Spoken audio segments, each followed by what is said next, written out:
সুপ্রিয় দর্শক আসসালামু আলাইকুম। এইমাত্র পাওয়া সকালের সর্বশেষ আপডেট সংবাদে আপনাকে জানাই স্বাগতম। শুরুতে জানাবো সংবাদ শিরোনাম।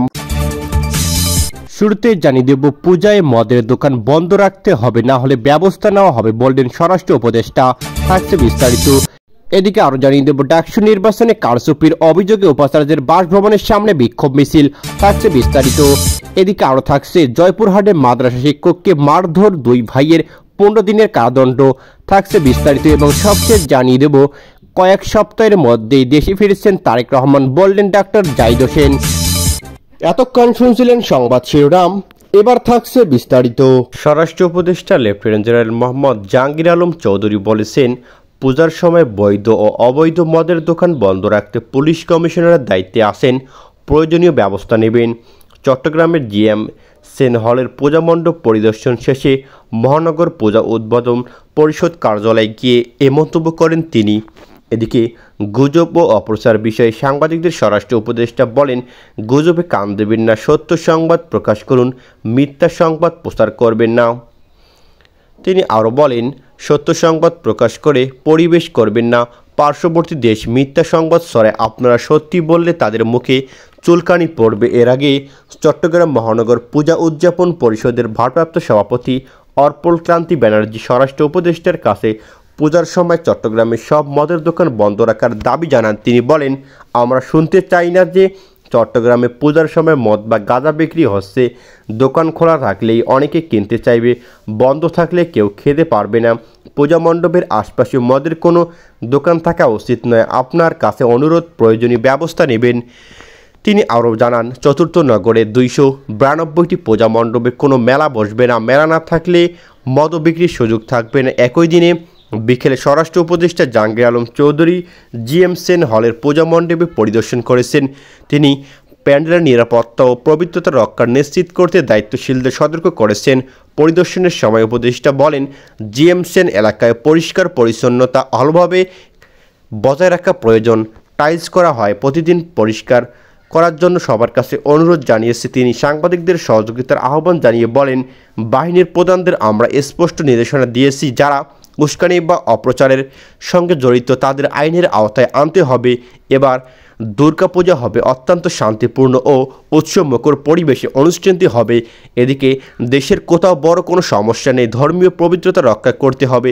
সব ধর্মের মানুষের প্রতি সহযোগিতার আহ্বান জানিয়ে উপদেষ্টা বলেন, সব ধর্মের লোকজন যেন সহযোগিতা করে পূজাটি সুন্দরভাবে শান্তিপূর্ণভাবে সম্পূর্ণ হয়। এদিকে অনলাইনে অপপ্রচারের বিষয়ে তিনি আরও বলেন, ইউটিউবে যেসব ভিডিও সরে পড়ে সরাসরি ব্যবস্থা নেওয়া সম্ভব না হলেও অনুরোধে অনেক ক্ষেত্রে তা সরিয়ে দেওয়া হয়। এ বিষয়ে আমরা আইসিটি মন্ত্রণালয়কে অনুরোধ জানাই। ঢাকা বিশ্ববিদ্যালয় কেন্দ্রীয় ছাত্র সংসদ ডাকসু নির্বাচনে কারচুপির অভিযোগ তুলে বিক্ষোভ করেছেন একদল শিক্ষার্থীরা। তাদের অনেকেই ছাত্রদলের রাজনীতির সঙ্গে সম্পৃক্ততা। রাতে উপাচার্যের বাসভবনের সামনে বিক্ষোভ করেন তারা। এই সময় ভিসি স্যার জানেন নাকি নীলক্ষেতের নায়ক আপনি? নীলক্ষেত না ডাকসু, নীলক্ষেত না ডাকসু, ভিসি না নীলক্ষেত, নীলক্ষেত নীলক্ষেত স্লোগান দেন শিক্ষার্থীরা। বিক্ষোভকারীরা শিক্ষার্থীরা জানান, কারচুপির বিষয়ে অনেকেই অভিযোগ দিয়েছেন, কিন্তু বিশ্ববিদ্যালয় প্রশাসন এসব অভিযোগ এক প্রকার অগ্রাহ্য করেছেন। প্রতিটি অভিযোগে কোনো না কোনো ভিত্তি আছে। অধিকতর তদন্তের মাধ্যমে সব অভিযোগের সুষ্ঠু তদন্ত চান তারা। এদিকে অপরাধ বিজ্ঞান বিভাগের শিক্ষার্থী এম এ মহিবুর রহমান বলেন, আমরা দেখেছি আজ পর্যন্ত ঢাকা বিশ্ববিদ্যালয়ে বিভিন্ন ছাত্র সংগঠন এবং স্বতন্ত্র অনেক প্রার্থী ডাকসু নির্বাচনের সূক্ষ্ম কারচুপির অভিযোগ জানিয়েছেন। তারা বিশ্ববিদ্যালয় কর্তৃপক্ষকে বলেছিল, আমরা জানতে চাই ব্যালটগুলো কোথায় ছাপানো হয়েছিল।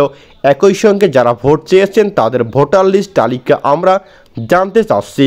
কিন্তু বিশ্ববিদ্যালয় কর্তৃপক্ষ বলেছিল, নীলক্ষেতের জ্যান্ত মানুষ বানানো সম্ভব হলেও সেখান থেকে ব্যালট পেপার ছাপানো হয়নি। এটি অত্যন্ত গোপনীয় বিষয়, বিদায় আমরা তা প্রকাশ করতে পারছি না। এই শিক্ষার্থী আরও বলেন, আমরা আজ একটি প্রতিবেদন দেখলাম, সেখানে বলা হয়েছে বিশ্ববিদ্যালয়ে যে ভোট হয়েছে সেই ব্যালটগুলো সম্পূর্ণভাবে নীলক্ষেত থেকেই ছাপানো হয়েছিল। বিশ্ববিদ্যালয় প্রশাসন বারবার গোপনীয়তার নিয়ম দেখিয়ে ব্যালট কোথায় ছাপা হয়েছে তা বলছে না। আমরা মনে করি প্রশাসন সূক্ষ্ম কারচুপির মাধ্যমে একটি ইঞ্জিনিয়ারিং ইলেকশন কারচুপি আয়োজন করেছে এবং সেটি ধামাচাপা দেওয়ার চেষ্টা করেছে।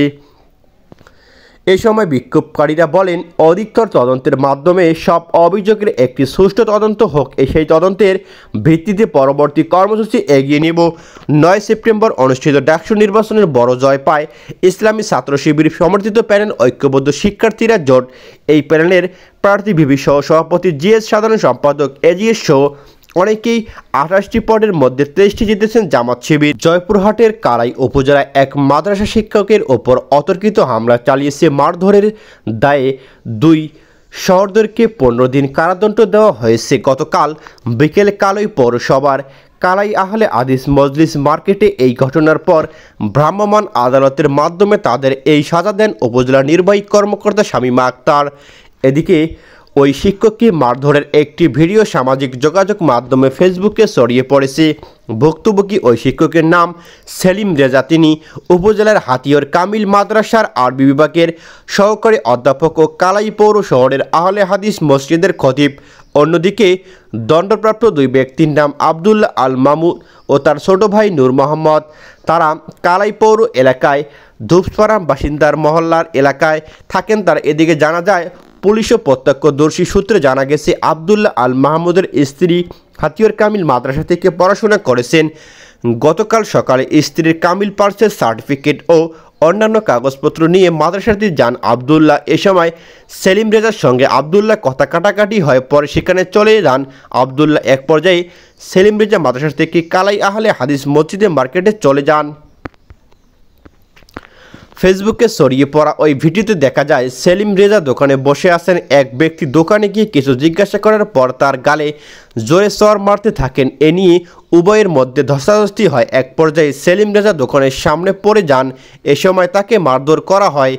এ বিষয়ে পুলিশ জানতে চাইলে সেলিম রেজার মুঠোফোনে কলা হলে এক ব্যক্তি নিজেকে তার আত্মীয় পরিচয় দিয়ে বলেন, সেলিম রেজা হুজুরের মারধর অসুস্থ হয়ে পড়েছেন, তার একটি হাত ভেঙে গিয়েছে, এখন হাসপাতালে চিকিৎসাধীন চলছে।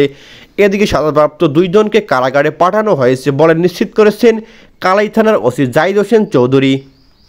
বিএনপির ভারপ্রাপ্ত চেয়ারম্যান তারেক রহমান সপ্তাহের মধ্যেই দেশে ফিরবেন বলে জানিয়েছে দলের স্থায়ী কমিটির সদস্য এজেড এম জাহিদ হোসেন। তিনি বলেন, তারেক রহমান ফিরে এসে শুধু বিএনপি নির্বাচনী প্রক্রিয়ায় নয়, বরং গণতন্ত্র পুনরুদ্ধারের শেষ লগ্নে নেতৃত্ব দেবেন। এদিকে রাজধানীর প্রয়াত রাষ্ট্রপতি জিয়াউর রহমানের কবরে শ্রদ্ধা নিবেদনের পর সাংবাদিকদের সঙ্গে আলাপকালে জাহিদ হোসেন একথা বলেন। এর আগে বিশ্ব ফার্মাসিস্ট দিবস উপলক্ষে diploma pharmacist association of Bangladesh ডিফ্যাব কেন্দ্রীয় সংসদের আয়োজনে এক বর্ণাঢ্য শোভাযাত্রা অনুষ্ঠিত হয়েছে। জাহিদ হোসেন বলেন, নির্বাচন অংশগ্রহণ করে জনগণের অধিকার প্রতিষ্ঠার 31 দফা আলোকে আগামীর বাংলাদেশ গড়ার জন্য তারেক রহমান নেতৃত্ব বিএনপি 18 মাস আগে থেকেই নির্বাচনী কার্যক্রম শুরু করেছে।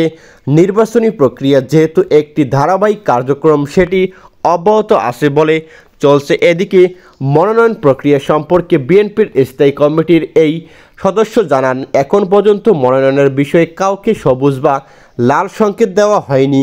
নির্বাচনী আসনের তুলনায় বিএনপির মনোনয়ন প্রত্যাশী সংখ্যা প্রায় 10 গুণ। স্থানীয় জনগণের কাছে জনপ্রিয়তা ও বিভিন্ন জরিপের ভিত্তিতেই মনোনয়ন দেওয়া হবে। এদিকে বিএনপির এই নেতা আরও বলেন, গণতন্ত্র পুনরুদ্ধারের আন্দোলন যারা সম্পৃক্ত ছিলেন সব মানুষের নেতা তারেক রহমান। বিএনপি ও দেশের বৃহত্তর গণতান্ত্রিক রাজনৈতিক দল বিএনপি জনগণের অধিকার আদায়ের জন্য ভারপ্রাপ্ত চেয়ারম্যান তারেক রহমান আন্দোলন সংগ্রামের নেতৃত্ব দিচ্ছেন।